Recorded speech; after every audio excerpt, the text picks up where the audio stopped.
தேவனே, இன்று என்னை ஒரு மாற்றும். பிப்ரவரி மாதம் 6ஆம் தேதி. அமர்ந்திருக்க கற்றுக்கொள்.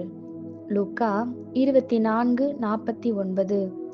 என் பிதா வாக்குத்தத்தம் பண்ணினதை இதோ நான் உங்களுக்கு அனுப்புகிறேன். நீங்களோ உன்னதத்திலிருந்து வரும் பலனால் தரிப்பிக்கப்படும் வரைக்கும் எருசலேம் நகரத்தில் இருங்கள் என்றார். உயிர்த்தெழுதலுக்கு பின்பு ஏன் உடனடியாக ஆவியானவர் இறங்கி வரவில்லை?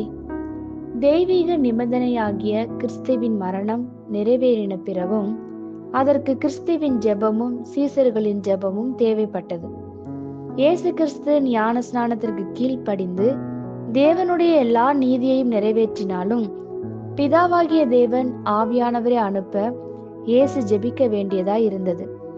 ஆவியானவரை அனுப்ப இயேசு ஜெபிக்கவும் அவரை பெற்றுக்கொள்ள சீசர்கள் ஜெபிக்கவும் வேண்டியதாக இருந்தது.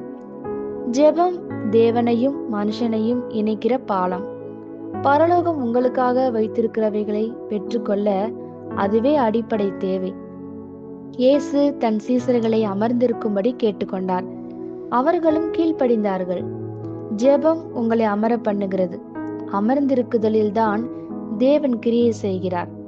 ஜெபிக்கிறவன் இவ்வாறாக சொல்கிறான், நான் என்னை அர்ப்பணிக்கிறேன். எனது சரீர பலத்தில் அங்கும் இங்கும் ஓடவில்லை. நீர் கிரியை செய்ய உமக்காக காத்திருக்கிறேன்.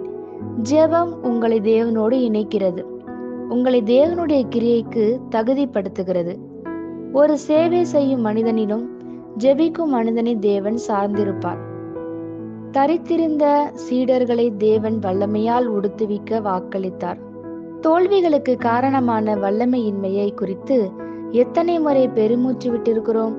மனித சாமர்த்தியத்தால் அதனை சந்திக்க முயலுவதை பார்க்கிலும் தேவனுக்கு முன்பாக அமர்ந்திருப்பது நமது ஆவியிலே தமது வல்லமை என்னும் ராஜ வஸ்திரத்தை அவர் தரிப்பிக்க அவருக்கு நேரம் தருகிறது. ஊதாரி மைந்தன் வஸ்திரத்தை பெற்றுக்கொள்ள தன் தகப்பனிடம் வரவேண்டியிருந்தது. நீங்கள் அவ்வாறு உடுத்தப்படும் போது நீங்கள் நடக்கும் ஒவ்வொரு அடியும் வெற்றியை கட்டளையிடும். காரணம், நீங்கள் வல்லமையூட்டப்படுகிறீர்கள். ஆமேன். இந்த வார்த்தைகளினால் நீங்கள் ஆசீர்வதிக்கப்பட்டீர்கள் என்று நாங்கள் நம்புகிறோம்.